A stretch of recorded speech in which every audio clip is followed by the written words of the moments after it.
Selamat siang Ibu Nancy serta teman-teman. Kami dari kelompok 2 yang beranggotakan Ibu Ayu Anggela dan saya Deo Putra akan mempresentasikan bagian kedua, yaitu Identifying Instructional Goals Using Front-End Analysis. Untuk yang pertama, dipersilakan untuk Ibu Ayu. Baik, terima kasih Bapak Deo Putra. Mari kita ke slide pertama.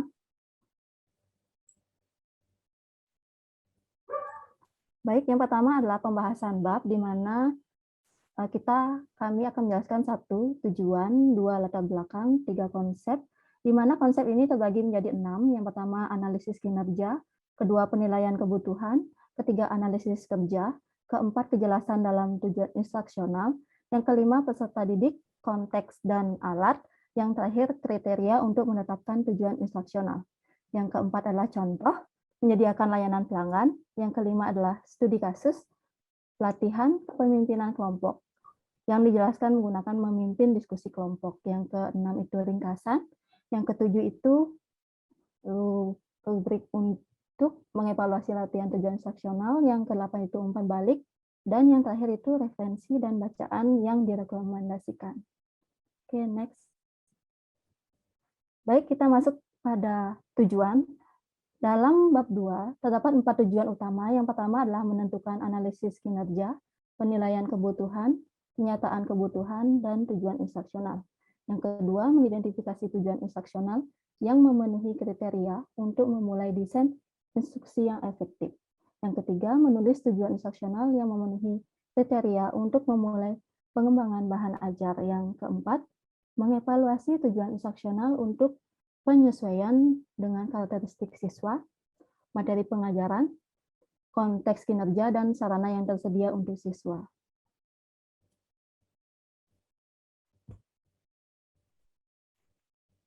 Baik, kita mulai dengan skema pertama. Modal pendekatan sistem Dick and Carey, kita masuk pada Identify Instructional Goal. Peristiwa yang paling penting dalam proses desain instruksional adalah mengidentifikasi tujuan instruksional itu sendiri. Tanpa tujuan yang tepat, perancang akan menghadapi risiko merencanakan solusi instruksional yang kebutuhannya itu tidak diperlukan.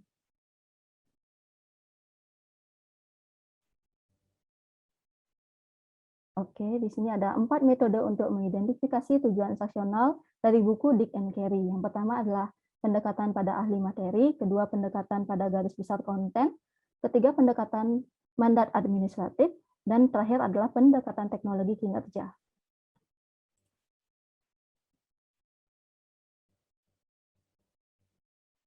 Baik, kita masuk pada pendekatan pada ahli materi. Seseorang dapat dikatakan sebagai ahli materi pelajaran ketika seseorang yang sedang atau telah selesai mempelajari buku Dick and Carey dan seseorang yang telah lulus sarjana dalam bidang tertentu dan mendalami suatu bidang lebih baik daripada masyarakat pada umumnya. Ketika ahli materi pelajaran diminta untuk mengembangkan pengajaran di bidang keahlian mereka, mereka akan mempertimbangkan pengetahuan yang telah mereka pelajari dan kemudian akan dievaluasi kembali. Tujuan dari instruksional yang ditetapkan oleh ahli materi sering dikaitkan dengan kata-kata seperti mengetahui dan mengerti berkaitan dengan konten informasi yang mereka kembangkan.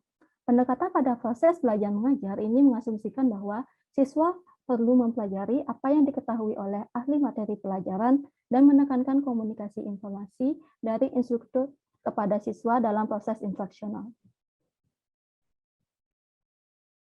Kita masuk pada pendekatan kedua, pendekatan pada garis besar konten. Pendekatan ini sering terjadi ketika jenis dan jumlah konten yang tepat digariskan dalam standar dan kerangka kurikulum yang telah ditetapkan, kebijakan perusahaan, jumlah peralatan, pelatihan mandiri, dan sebagainya.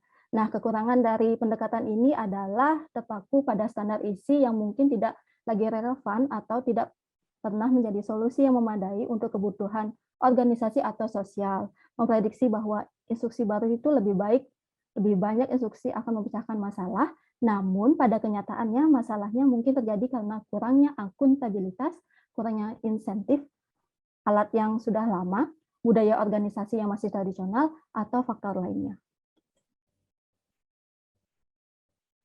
Oke, pendekatan yang ketiga adalah pendekatan mandat administratif. Pendekatan ini dapat terjadi ketika perencanaan dan wawasan yang tepat dilakukan oleh administrator yang otoritasnya didasarkan pada pelatihan, atau jika seorang perancang instruksional dapat menggunakan keterampilan politik dan negosiasi untuk mengkonfirmasi atau mengarahkan kembali tujuan instruksional yang baik. Oke, contohnya itu ada agen, tim kerja, supervisor, manajer program, atau otoritas administratif lainnya mengeluarkan mandat pelatihan. Nah, contoh lainnya itu standar kinerja siswa yang ditetapkan oleh Badan Legislatif Negara bagian dalam pendidikan publik dan diturunkan ke sekolah-sekolah untuk diimplementasikan kembali.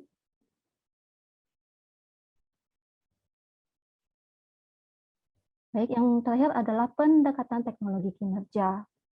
Metode keempat ini adalah metode yang disukai oleh perancang instruksional di mana tujuan instruksional ditetapkan sebagai respon terhadap masalah atau peluang. Museum Moseley and Van Tim 2012 itu memberikan gambaran informatif tentang model teknologi kinerja saat ini yang didukung oleh International Society for Performance Improvement atau ISPI. Model kinerja tersebut lebih menekankan pada kinerja pertanggungjawaban organisasi publik maupun swasta dalam memenuhi tujuan dari kualitas dan produktivitas. Nah, di mana organisasi swasta berfokus pada motivasi memenuhi tujuan produktivitas, harapan pemegang saham, dan kebutuhan klien dan pelanggan mereka. Sedangkan organisasi publik termasuk di dalamnya itu sekolah-sekolah umum termotivasi untuk memenuhi kebutuhannya mereka sendiri.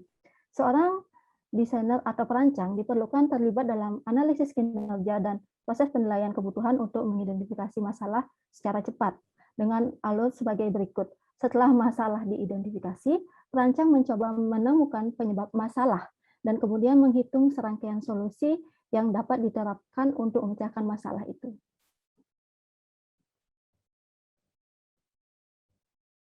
Oke, kita masuk pada konsep. Konsep yang digunakan di teks ini bertujuan untuk memadu desain, pengembangan, dan merevisi. Seorang analis yang cermat sangat penting sebelum memulai desain pembelajaran. Pekerjaan analitis ini dapat disebut sebagai analitis front-end, dan biasanya mencakup analisis kinerja, penilaian kebutuhan, dan analisis pekerjaan. Pada gambar 2.1 akan membantu memperjelas bagaimana keterampilan yang Anda pelajari dalam teks ini cocok dengan proyek pelatihan dan pengembangan kurikulum yang lebih kompleks dan berskala lebih besar. Dan pada bab ini juga, perancang pemula dibantu untuk tahu bagaimana desain instruksional di organisasi swasta maupun publik, seperti sekolah dan universitas, untuk mengetahui proyek pelatihan profesional dan teknis, gambaran umum, dan juga contoh analisis front-end dengan baik. Oke, kita masuk pada gambar 2.1, bagaimana menunjukkan analisis front-end untuk pelatihan kompleks dan konteks pengembangan kurikulum. Baik, saya akan jelaskan sedikit saja. Yang pertama adalah dimulai dari melakukan analisis kerja. Dilanjutkan dengan apakah ada masalah kinerja yang dapat diselesaikan dengan instruksi. Jika tidak, maka pilih solusi non-instruksional. Jika iya, kita lanjutkan pada lakukan penilaian kebutuhan sesuai kebutuhan itu sendiri. Selanjutnya, melakukan analisis pekerjaan, di mana terdapat beberapa identifikasi tujuan pertama untuk memulai desain instruksi, diikuti dengan tujuan kedua, dan selanjutnya sampai tujuan terakhir. Oke, next. Baik, kita langsung saja ke identifikasi tujuan pertama untuk memulai desain instruksi. Dibagi menjadi 6 konsep utama. Yang pertama adalah analisis kinerja, 2 penilaian kebutuhan, 3 analisis pekerjaan, 4 kejelasan dalam tujuan instruksional, kelima peserta didik, suasana, dan peralatan. Yang keenam adalah kriteria untuk menetapkan tujuan instruksional. Oke.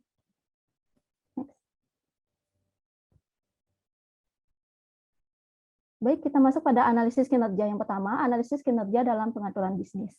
Analisis kinerja dalam pengaturan bisnis ini, baik organisasi publik maupun swasta, akan menghadapi permasalahan yang harus diidentifikasi dan dipecahkan. Untuk mengetahui penyebab permasalahan tersebut, manajer akan mengidentifikasi masalah dan akan memberikan solusi seperti pelatihan. Nah, mengidentifikasi masalah itu merupakan alat yang sangat diperlukan untuk memecahkan masalah. Tetapi, teknologi kinerja akan mengambil pola pikir yang berbeda ke dalam situasi masalah dan melakukan beberapa analisis sebelum memutuskan bahwa pelatihan tersebut harus diberikan. Pola pikir ini dapat disebut dengan pola berpikir kritis.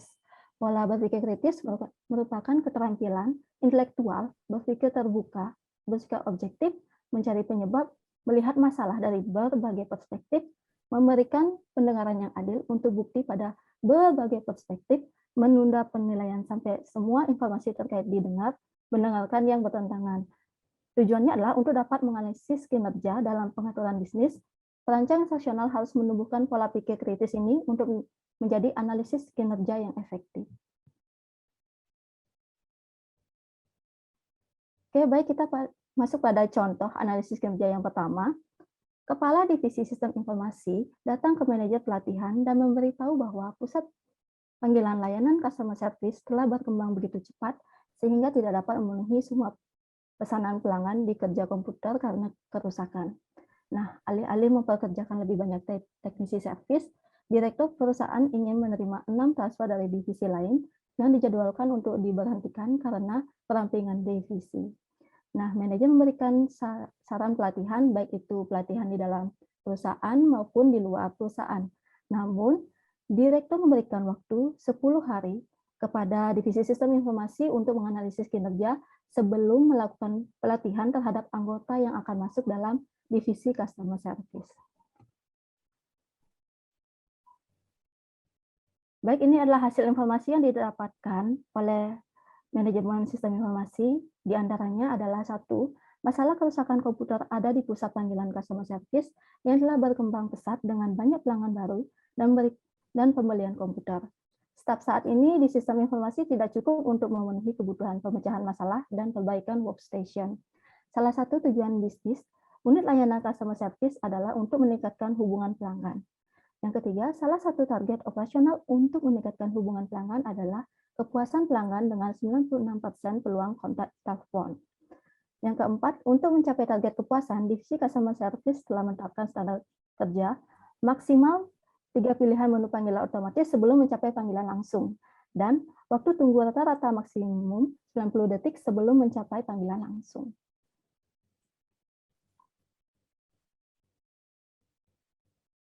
Hasil informasi yang kelima itu adalah ketika manajer pelatihan memeriksa data tindak lanjut pelanggan terbaru, menemukan bahwa kepuasan dengan kontak telepon mencapai 76% dan waktu tunggu rata-rata lebih dari 2,5 menit, dan waktu tunggu untuk 17% panggilan lebih dari 5 menit. Jelas, tujuan bisnis unit layanan pelanggan dan standar kinerja target tidak terpenuhi. Manajer pelatihan memeriksa laporan masalah kerja komputer, waktu henti dan log perbaikan di sistem informasi, dan menemukan bahwa mempekerjakan dan melatih teknisi komputer baru untuk memperbaikan stasiun kerja memang akan mengurangi gangguan layanan di pusat panggilan, dengan demikian menurunkan rata-rata waktu tunggu penelepon. Nah, dengan menunda penilaian sambil menunggu informasi tambahan, manajer pelatihan mulai menganalisis sistem komponen dan hubungan antar komponen yang dapat berkontribusi pada masalah kinerja dan mencari kemungkinan alternatif untuk solusi pelatihan.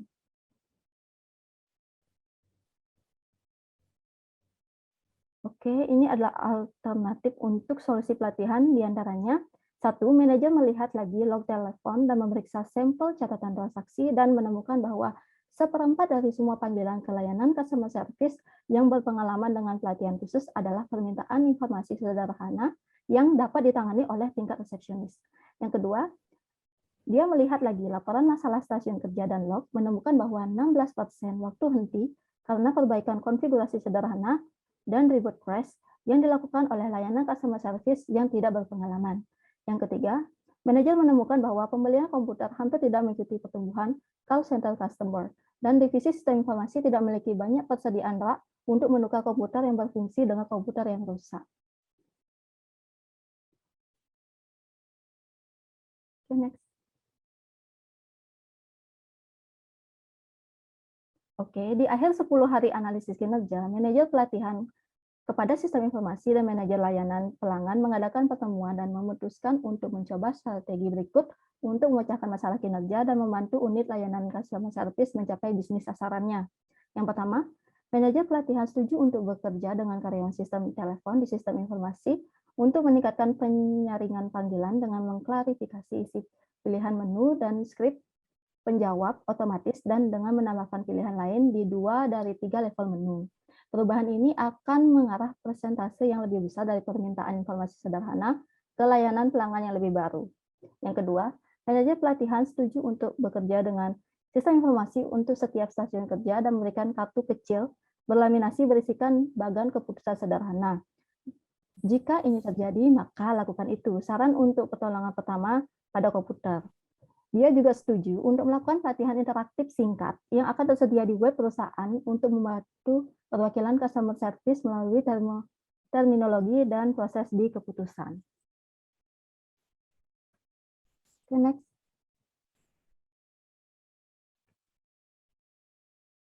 Nah, yang ketiga adalah sistem informasi memutuskan untuk mempercepat jadwal pembelian komputer untuk membuat beberapa inventaris rak mesin yang dapat dikonfigurasi dan tersedia untuk diservis saat unit yang rusak sedang diperbaiki. Yang keempat, semua setuju memberikan waktu untuk menerapkan dan mengevaluasi solusi yang diusulkan, sementara untuk itu, untuk penyewa teknisi komputer yang diperlukan, sementara diambil dari agen layanan tenaga kerja yang berada di luar perusahaan. Baik, dalam pemecahan masalah kinerja yang dijelaskan dalam contoh, Direktur Pelatihan mengikuti peta hubungan kinerja yang dirumuskan oleh Robinson 2008 untuk mengatur upaya analisis kinerja. Untuk menghubungkan masalah yang telah dihubungkan dengan hasil organisasi atau bisnis inti, kemudian memeriksa tujuan operasional dan standar kinerja yang terkait dengan hasil tersebut.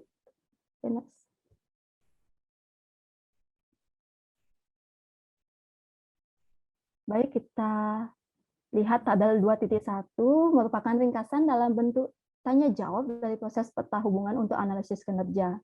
Nah, tujuan dari studi analisis kinerja seperti yang digambarkan pada tabel 2.1 ini untuk memperoleh informasi, memverifikasi masalah, dan mengidentifikasi solusi. Nah, hasil dari studi analisis kinerja adalah deskripsi yang jelas tentang masalah dalam hal kegagalan untuk mencapai hasil organisasi yang diinginkan. Nah, kinerja karyawan yang sesuai, bukti penyebab masalah, dan solusi biaya disarankan.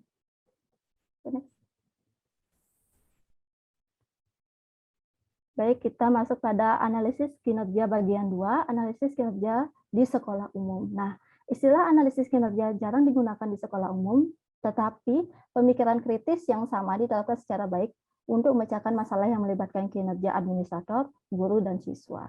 Baik, kita langsung masuk pada contoh. Kepala sekolah meninjau hasil tes ujian standar negara dan melihat bahwa siswa kelas 5 jauh di bawah rata-rata. Hasil dari tes tersebut menyebabkan standar kinerja kelas 5 rendah secara keseluruhan. Kepala sekolah memerintahkan kepada asistennya untuk menghadapi kepala kurikulum untuk memberikan pelatihan kepada guru kelas 5 dan spesialis media untuk meningkatkan literasi informasi siswa. Tetapi sebelum asisten kepala sekolah melihat penjadwalan pelatihan guru, dia melakukan beberapa penyelidikan.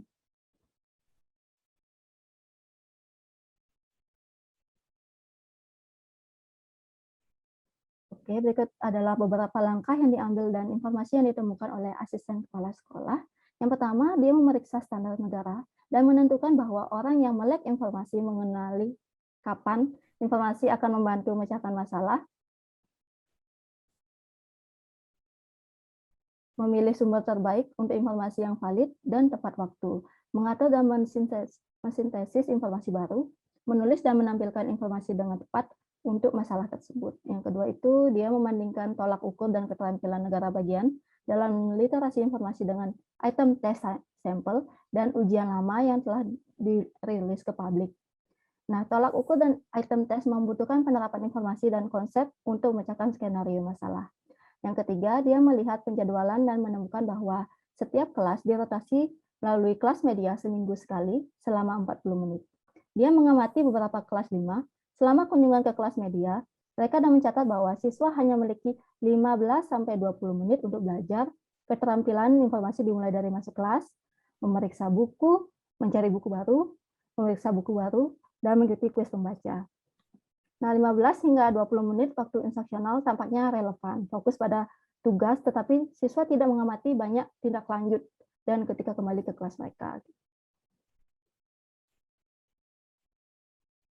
Nah, setelah penyelidikan, asisten kepala sekolah memberikan penjelasan kepada kepala sekolah tentang beberapa kesimpulan sementara dan memutuskan untuk bertemu dengan guru kelas 5 dan spesialis media. Nah, dalam pertemuan tersebut, dia meyakini bahwa mereka semua memiliki pemahaman yang baik tentang keterampilan literasi informasi, namun tidak ada yang senang dengan cara pengajaran mereka. Nah, para guru mengakui bahwa mereka pun tidak menghabiskan banyak waktu di kelas untuk menindaklanjuti instruksi di kelas media center karena tekanan untuk menjaga nilai tes dalam membaca, menulis, dan berhitung. Next. Nah, kepala sekolah asisten guru sepakat memutuskan rencana tindakan berikut ini.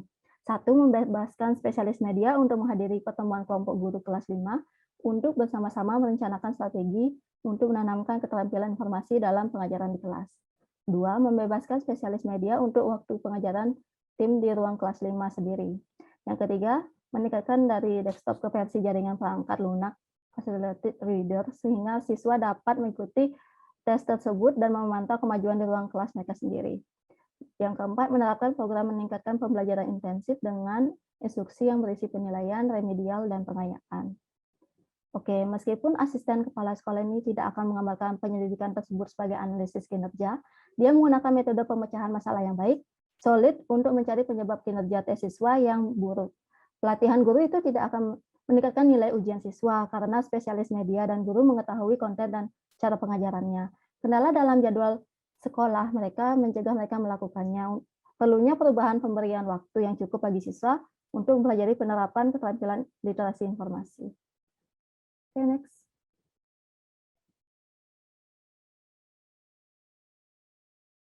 Oke, kita masuk pada penilaian kebutuhan.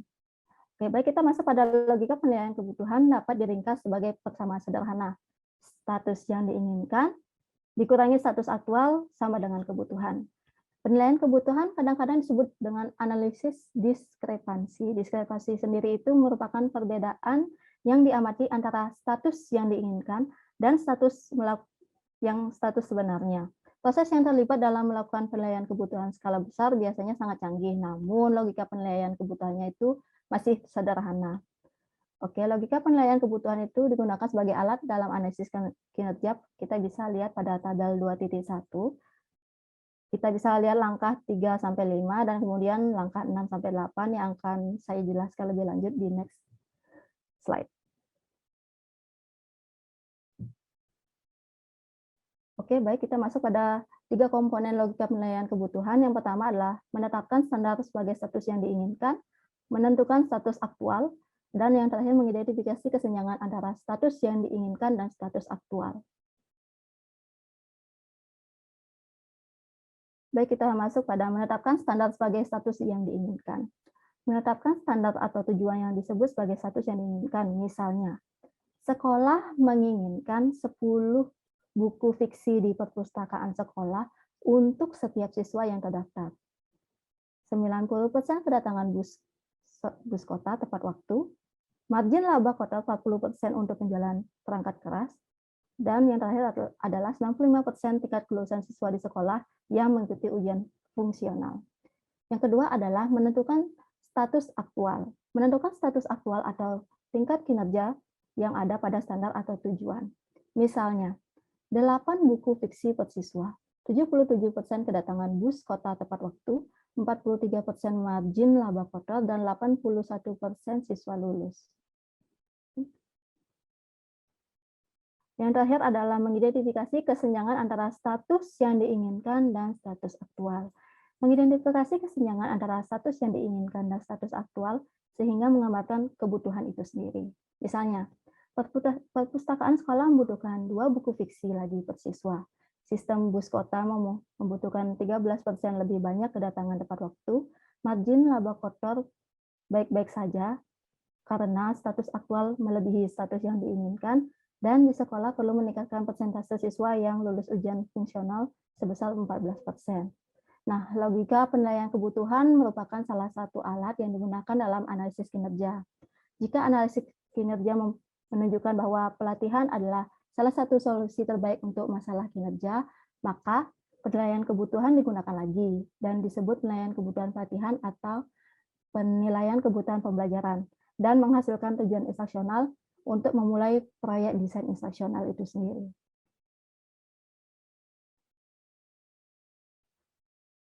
Oke, kita masih pada kesenjangan antara status yang diinginkan dan status aktual. Dalam contoh analisis kinerja layanan pelanggan yang telah dijelaskan, Direktur Pelatihan mencatat bahwa 16% waktu henti komputer disebabkan oleh perbaikan konfigurasi sederhana dan broadcast yang tidak dikenal oleh perwakilan layanan pelanggan yang tidak berpengalaman. Nah, contoh di atas telah menerapkan 3 komponen logika penilaian kebutuhan. Yang pertama itu bekerja dengan ahli materi pelajaran di sistem informasi untuk mengembangkan standar realistis untuk kinerja pertolongan pertama work session oleh perwakilan layanan pelanggan yang merupakan itu status yang diinginkan. Yang kedua, mempelajari perintah kerja dan catatan pemeliharaan serta mengamati, mewawancarai, dan mungkin menguji perwakilan layanan pelanggan itu bisa disebut dengan status sebenarnya. Dan yang terakhir itu menggambarkan kesenjangan antara standar kinerja dan tingkat kerja aktual itu merupakan kebutuhan.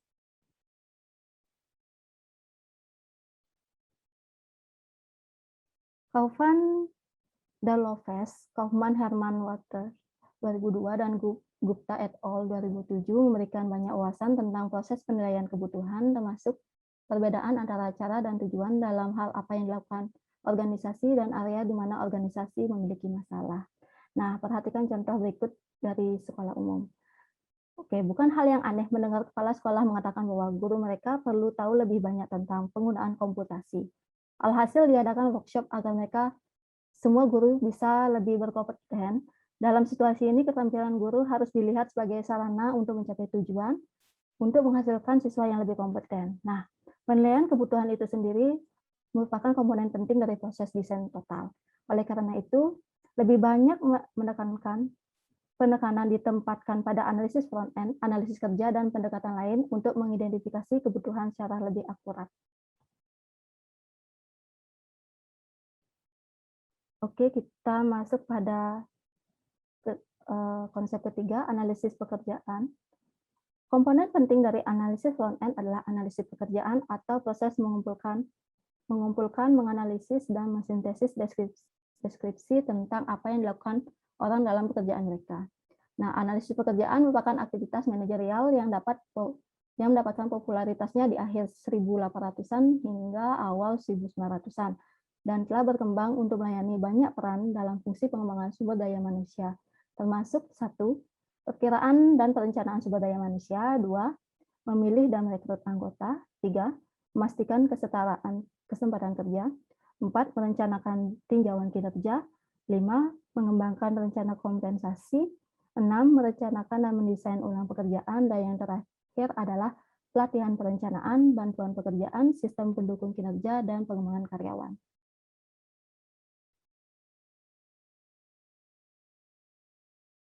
Proses KAS yang digunakan untuk melakukan analisis pekerjaan meliputi 1. Membuat daftar awal tugas pekerjaan, 2. Mensurvei para ahli dan pemegang jabatan pekerjaan tentang keakuratan tugas yang akan dilakukan, yang ketiga meringkas tugas-tugas yang penting untuk dilaporkan, 4. Menyebutkan tugas prioritas untuk ditinjau lebih lanjut, kelima melakukan analisis tugas untuk tugas yang dinilai sebagai prioritas tinggi. Oke, kita masuk pada dalam membuat daftar awal tugas. Untuk pekerjaan tertentu, ada 2 cara seseorang dapat memulai menerapkan karakteristik pekerjaan. Salah satunya adalah dengan meminta para ahli benar-benar mengamati pekerjaan yang melakukan dan membuat daftar tugas yang mereka lihat. Nah, cara kedua itu adalah meminta mereka yang melakukan pekerjaan mencantumkan semua langkah yang mereka ambil saat melakukan tugas.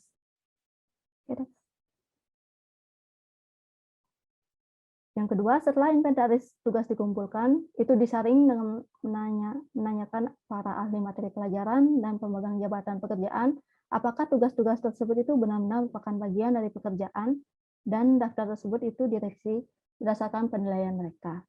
Ketiga, daftar tugas yang disempurnakan diformat sebagai survei, skala respon, dan arahan ditambahkan. Dan survei tersebut dapat diuji coba lagi. Nah, setelah kembalinya survei, tanggapan dirangkum berdasarkan tugas demi tugas dan tugas dengan prioritas tinggi dipilih untuk ditinjau lebih lanjut. Nah, semua proses yang dijelaskan sejauh ini disebut dengan analisis pekerjaan.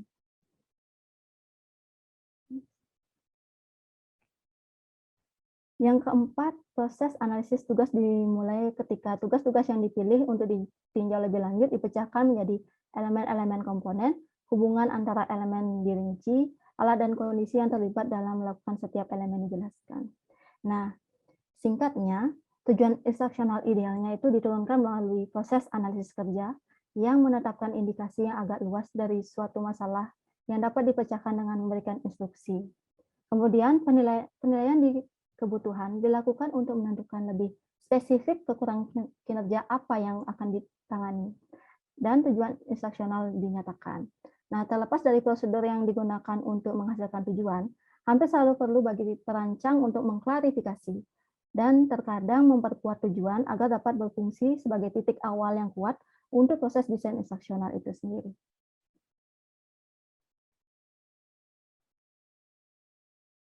Oke, kita masuk pada konsep keempat, kejelasan dalam tujuan instruksional. Ketika perancang berasumsi bahwa pada keberhasilan penyelesaian instruksi, siswa harus dapat menunjukkan bahwa mereka telah mencapai tujuan dengan jelas. Namun, jika tujuannya sangat tidak jelas, sehingga tidak jelas kinerja seperti apa yang akan dicapai, mereka akan menganalisis lebih lanjut apa yang harus dilakukan. Nah, untuk menganalisis tujuan yang tidak jelas ini, tuliskan terlebih dahulu. Selanjutnya, urutkan pernyataan-pernyataan yang paling mewakili apa yang dimaksud dengan tujuan Anda yang tidak jelas. Sekarang, gabungkan masing-masing indikator ke dalam pernyataan yang memberitahu apa yang akan dilakukan pelajar. Sebagai langkah terakhir itu, periksa pernyataan tujuan. Nah, analisis harus dilakukan untuk mengidentifikasi hasil kinerja tertentu yang tersirat oleh tujuan. Seringkali akan sangat membantu untuk menggunakan sejumlah orang yang berpengetahuan dalam proses, sehingga Anda melihat berbagai ide yang dapat muncul dari tujuan dan kebutuhan untuk konsensus tentang perilaku tertentu jika instruksi yang benar-benar berhasil akan dikembangkan.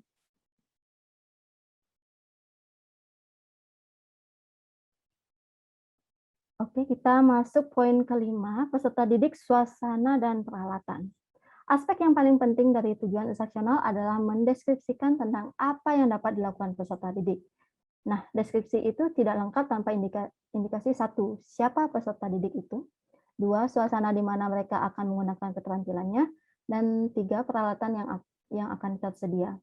Aspek-aspek ini itu penting karena dua alasan. Yang pertama, mereka membutuhkan perancang untuk menjadi jelas tentang siapa sebenarnya pembelajar itu, dari mana membuat pernyataan atau kiasan yang tidak jelas kepada kelompok pembelajar. Yang kedua adalah konteks kinerja. Nah, informasi tentang konteks kinerja dan karakteristik orang-orang yang akan menerima instruksi sangat penting karena perancang mulai menganalisis dengan tepat keterampilan apa yang harus dimasukkan dalam instruksi.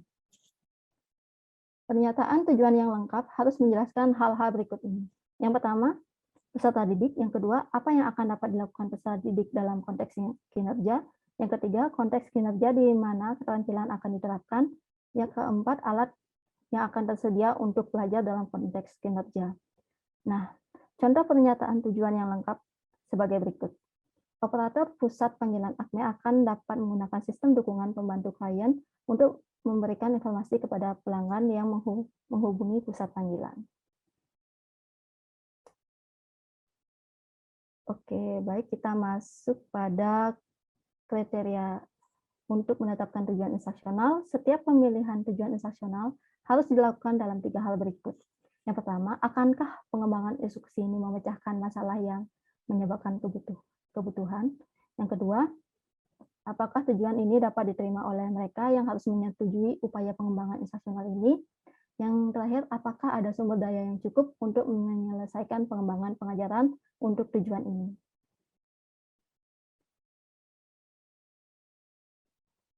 Baik, pernyataan-pernyataan ini tuh sangat penting bagi institusi atau organisasi yang akan melakukan pengembangan instruksional. Selain itu, seorang perancang instruksional harus bisa meyakinkan klien mereka bahwa apa yang akan dikembangkan sesuai dengan tujuan yang telah ditentukan. Seorang perancang juga harus memiliki ketepatan penyesuaian waktu dalam pengembangan instruksional. Walaupun sulit memprediksi waktu yang dibutuhkan sampai tujuan instruksional itu berhasil tercapai, perancang juga harus bisa menentukan apakah konten cukup stabil untuk menjamin biaya pengembangan. Proses desain instruksional sangat bergantung pada ketersediaan peserta didik untuk mencoba instruksi tersebut.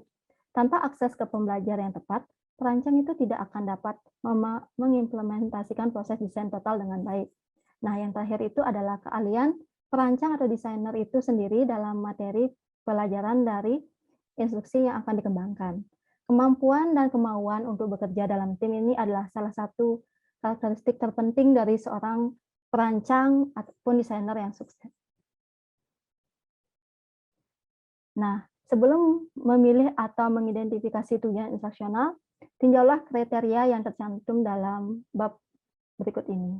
Oke, baik, 3 hal yang sangat penting itu. Yang pertama, Anda memiliki keahlian untuk menangani materi pembelajaran. 2, peserta didik untuk membantu mengevaluasi dan merevisi bahan ajar. Yang ketiga adalah Anda telah memiliki tujuan yang dapat diajarkan dalam waktu yang wajar. Baik, sekian dari presentasi saya. Presentasi berikutnya akan dilanjutkan oleh Pak Deo.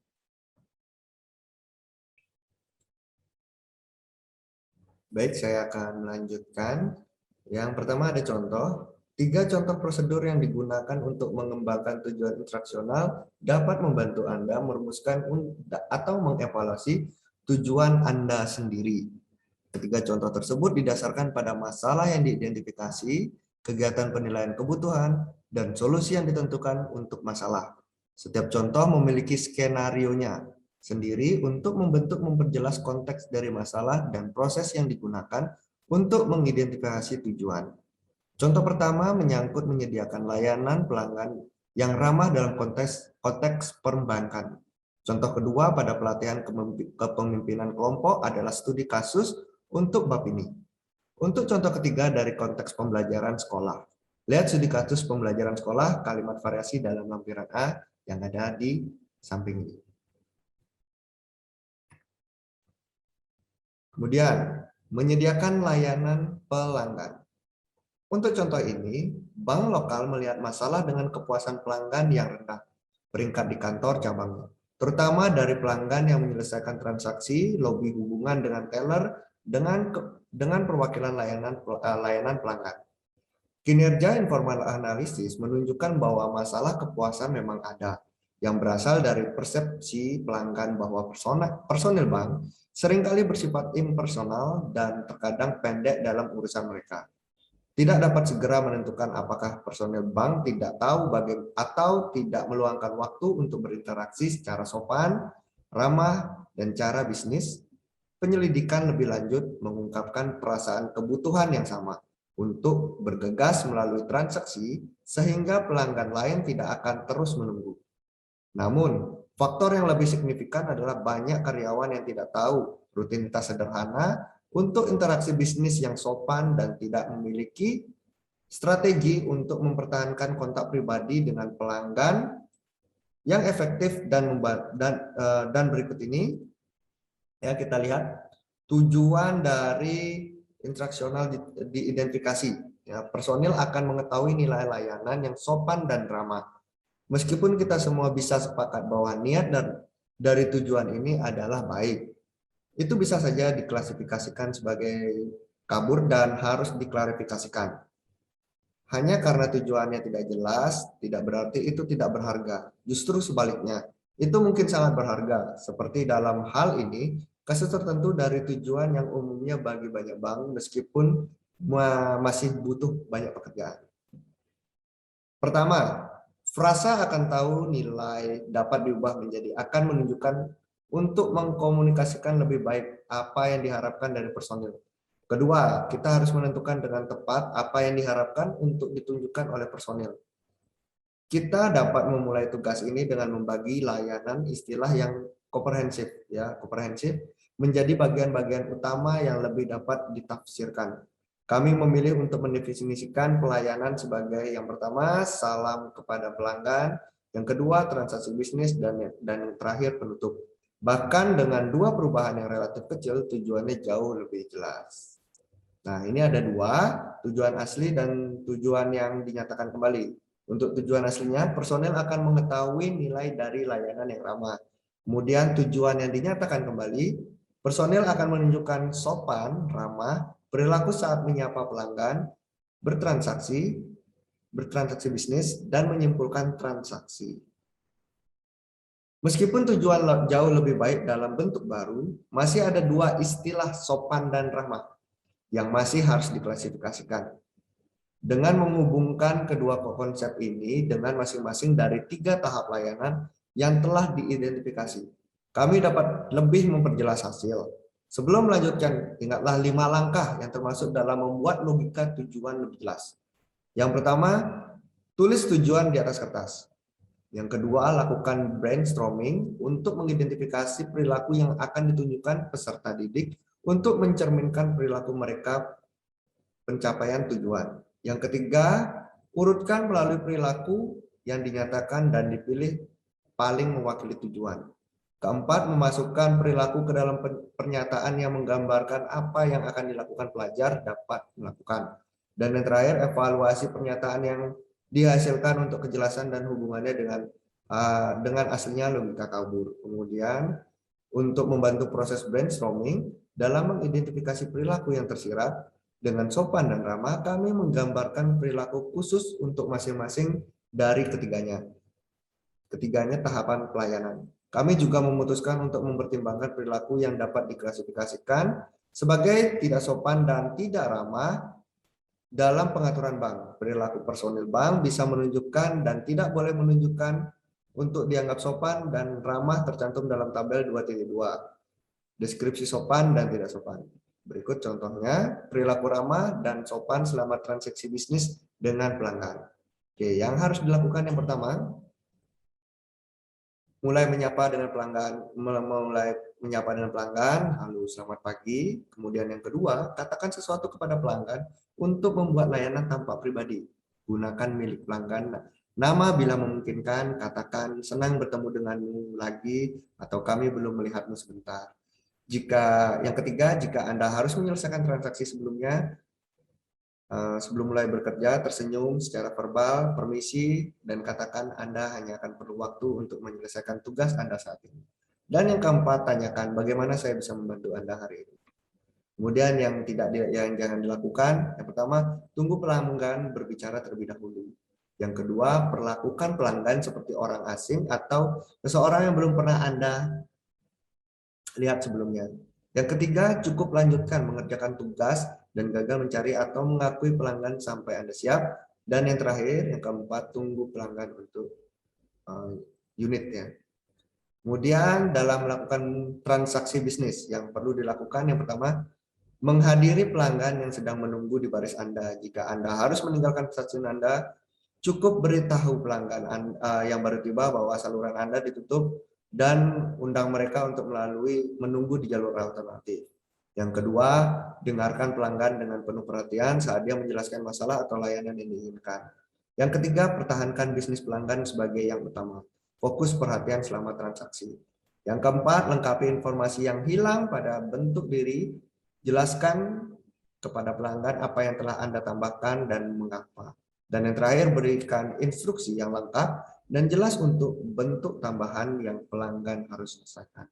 Kemudian yang jangan dilakukan, yang pertama, acak pelanggan ke jalur lain setelah mereka telah menunggu di rumah Anda untuk sementara waktu. Yang kedua, mengganggu pelanggan. Meskipun Anda percaya Anda tahu apa yang akan mereka lakukan untuk mengatakan dan dapat melihat dengan dokumen itu jenis transaksi yang mereka inginkan. Yang ketiga, mengobrol dengan karyawan atau pelanggan lain sehingga menunda pelanggan saat itu. Kemudian cukup tahu pelanggan yang mereka miliki diisi dengan tidak benar atau tidak lengkap bentuk sehingga menjadikannya masalah mereka. Dan yang terakhir, cukup katakan selesaikan ini. Kemudian dalam penutupan transaksi, lakukan yang pertama, tanyakan apakah mereka membutuhkan tambahan layanan hari ini. Yang kedua, ucapan terima kasih kepada pelanggan atas bisnis. Yang ketiga, tanggapi secara lisan setiap komentar pelanggan mungkin telah memulai bisnis, cuaca, liburan atau liburan akan datang, pakaian atau potongan rambut Anda, dekorasi baru. Kemudian yang keempat, akhiri dengan harapan untuk kesejahteraan mereka, contohnya hati-hati, semoga perjalananmu menyenangkan, kemudian semoga harimu menyenangkan dan cepat kembali. Yang jangan dilakukan, singkirkan pelanggan dengan memfokuskan mata Anda pada pelanggan berikutnya dalam antrian. Bersikaplah seolah-olah Anda telah membantunya dengan menyelesaikan transaksi. Ketiga, biarkan komentar yang diperkarsai pelanggan turun sebagai meskipun tidak diperhatikan. Yang terakhir, biarkan pelanggan pergi tanpa komentar terakhir atau keinginan untuk mereka kesejahteraan. Nah, dalam studi kasus kepelatihan kepemimpinan kelompok itu ada dua tujuannya. Ya, tujuan asli, personil akan mengetahui nilai layanan yang sopan dan ramah. Dan yang kedua, versi revisinya, personil akan menunjukkan perilaku yang sopan dan ramah saat menyapa pelanggan, bertransaksi bisnis, dan menutup transaksi. Dan yang terakhir itu ada tujuan akhirnya. Yang pertama, personil akan menunjukkan perilaku yang sopan dan ramah saat menyapa pelanggan, bertransaksi bisnis, dan menyimpulkan transaksi dengan memulai percakapan, mempersonalisasikan komentar, memutuskan perhatian, membantu dengan formulir, dan diakhiri dengan terima kasih dan harapan untuk pelanggan, untuk kesejahteraan pelanggan. Kemudian yang kedua, pembelajar, konteks, dan alat pembelajar adalah semua pegawai bank yang bekerja secara langsung dengan nasabah yang baik, secara langsung melalui telepon atau melalui korespondensi tertulis. Konteksnya biasanya bank, fasilitas spontan, kerja interaktif dengan pelanggan, personel akan tidak memiliki alat bantu komunikasi yang tersedia untuk membantu mereka berinteraksi dengan pelanggan. Kemudian studi kasus tentang pelatihan kepemimpinan kelompok. Ini akan berjalan untuk membantu pembaca menyatukan proses ID dan akan dimasukkan ke dalam akhir setiap bab antara bagian contoh dan ringkasan. Pelatihan pemimpin kelompok yang efektif adalah kebutuhan umum dalam organisasi, mulai dari pendidikan kepada kelompok bisnis, industri, militer, pemerintah, dan masyarakat. Terlepas dari konteksnya, tindakan apapun bergantung pada kelompok produktif. Proses membutuhkan kepemimpinan kelompok yang efektif. Pengaturan untuk studi kasus kami adalah program gelar master dalam Departemen Kepemimpinan dan kampus perguruan tinggi. Kemudian ada memimpin diskusi kelompok, ya. Analisis kinerja.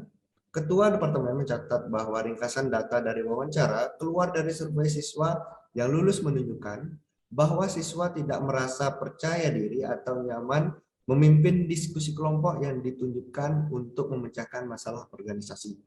Meskipun mereka percaya itu adalah keterampilan profesional yang penting untuk mereka, mereka tidak percaya itu termasuk dalam kasus mereka atau yang ditunjukkan sebagai bagian dari magang atau proyek mereka selama program.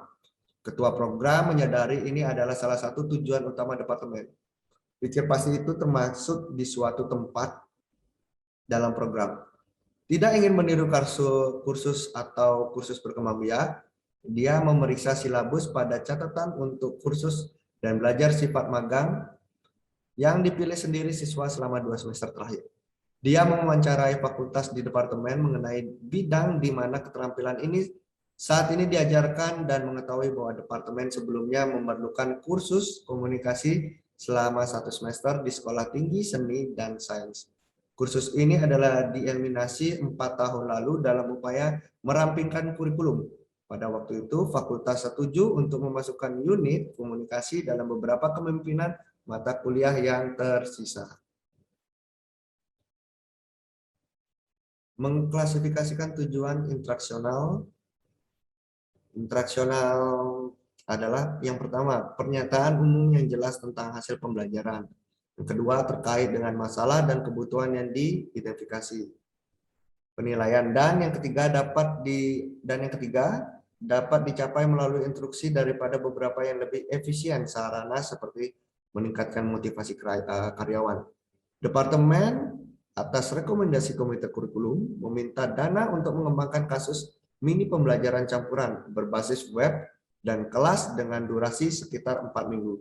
Instruksinya adalah untuk fokus pada keterampilan kepemimpinan diskusi kelompok.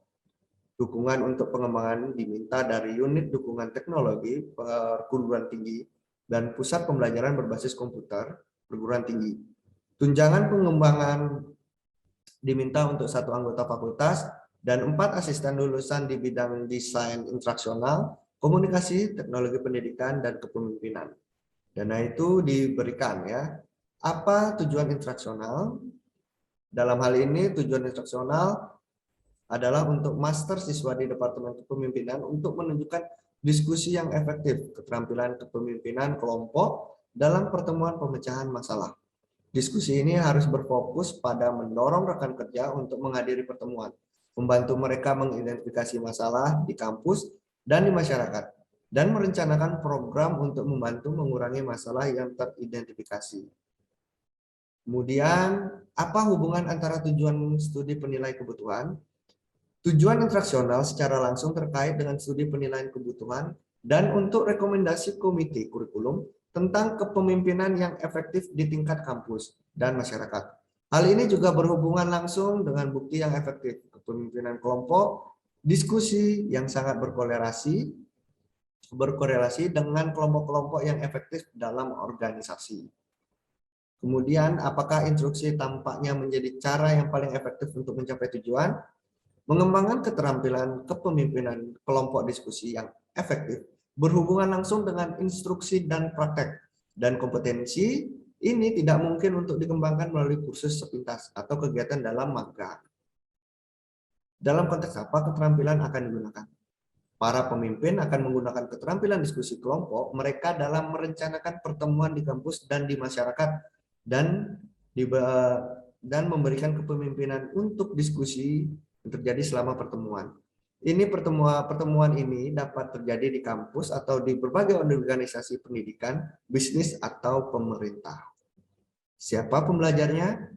Peserta didik adalah siswa tingkat master yang terdapat di kuliah jurusan kepemimpinan. Mereka memiliki berbagai gelar sarjana bidang studi. Mereka berada di berbagai tempat dalam kursus departemen urutan. Dan mereka telah mengembangkan berbagai keterampilan kepemimpinan kelompok melalui organisasi masyarakat, keanggotaan dalam tim berkualitas di tempat kerja, atau pekerjaan formal sebagai manajer atau supervisor. Beberapa akan memiliki instruksi dalam kelompok kecil kepemimpinan di tingkat sarjana. Mereka telah memilih kepemimpinan sebagai jurusan bidang studi, sehingga mereka termotivasi untuk memperoleh atau menyempurnakan keterampilan mereka sebagai seorang pemimpin di antara rekan-rekan mereka. Alat apa yang tersedia untuk membantu kinerja peserta didik dalam kenyataan? Konteks, tidak ada dukungan formal untuk mengembangkan lebih lanjut dan penyempurnaan keterampilan kepemimpinan kelompok diskusi sesi latihan. Beberapa organisasi mungkin memiliki personel pengembangan staf untuk membantu pemimpin kelompok yang lain tidak dimiliki mereka. Kriteria untuk menetapkan tujuan instruksional. Perancang instruksional dapat menggunakan kriteria tertentu untuk membantu memastikan bahwa tujuan instruksional menjamin biaya dan upaya merancang, mengembangkan, dan instruksi pengujian lapangan. Tujuan instruksional kepemimpinan kelompok diperiksa dalam paragraf berikut menggunakan kriteria ini. Apakah tujuan instruksional dapat diterima oleh administrator? Dalam hal ini, ketua jurusan meminta mata kuliah tersebut sebagai syarat bagi mahasiswa dalam program tersebut dan meminta dana untuk mendukung anggota tim yang akan dilakukan. Sebelum ini, siswa yang lulus dan Dewan Penasehat Kurikulum anggota menunjukkan kebutuhan untuk keterampilan ini, dan tim kurikulum mendukung proyek. Peserta didik adalah siswa, apakah ada sumber daya yang cukup, waktu, uang, dan personel untuk dikembangkan. Departemen meminta dana untuk mendukung anggota fakultas dan 4 mahasiswa pasca sarjana untuk menyelesaikan pekerjaan. Orang-orang ini akan didukung secara teknologi oleh teknologi pendidikan, perguruan tinggi, dan laboratorium komputer kelompok. Apakah kontennya stabil, isi dan keterampilan yang mendasari kepemimpinan diskusi kelompok yang efektif sangat stabil. Bahkan jejak buku John Dewey ya tahun 1910, How We Think, dapat dilihat terjalin dalam teks-teks modern tentang diskusi pemecahan masalah dan kerja tim yang produktif dalam organisasi bisnis, pendidikan, pemerintah, jasa, dan rekreasi. Apakah peserta didik tersedia? Peserta didik yang tersedia untuk berpartisipasi dalam kedua pengembangan dan implementasi instruksi, karena ini akan menjadi kebutuhan kursus di jurusan. Diperkirakan akan mendaftarkan 20 hingga 25 siswa Masing-masing waktu akan ditawarkan. Selama masa pengembangan, kursus akan dibatasi pada 20 siswa. Kemudian kita masuk yang terakhir pada tahap kesimpulan. Ya. Pembaca diingatkan bahwa studi kasus yang berfokus pada pembelajaran sekolah tersedia di lampiran ya, yang ada di sebelah ini. Bahan-bahan ini bermanfaat sebagai karena mereka dikumpulkan bersama-sama daripada menyebarkan melalui bab teks. Pembaca bisa dengan mudah maju dari suatu dokumen desain ke yang berikutnya dan lihat kemajuan desain. Lampiran A memberikan contoh analisis front-end dan penentuan tujuan instruksional yang relevan dengan bab ini. Penting untuk mengingatkan Anda bahwa kami, ya, tujuan dalam menggunakan studi khusus kasus khusus ini bukanlah untuk mengajarkan bagaimana memimpin pertemuan atau untuk menulis kalimat. Contoh-contoh ini dipilih agar benar transparan, jadi bahwa Anda dapat melihat konten yang sudah dikenal dengan konsep dan keterampilan desain. Sangat sulit untuk mempelajari konten asing menggunakan konten asing lainnya. Untuk studi kasus tambahan dalam desain instruksional, pembaca dianjurkan ke Edmer, Quinn, dan buku kasus ID Glazewski 2013. Kemudian di sini kita bisa melihat, ya di sini ada ringkasannya. Kemudian ada rubrik evaluation instructional goals. Kemudian ada praktis, umpan baliknya. Dan yang terakhir ada referensi yang teman-teman bisa baca. Baik, sekian presentasi dari kelompok 2. Jika ada kesalahan, minta maaf. Terima kasih.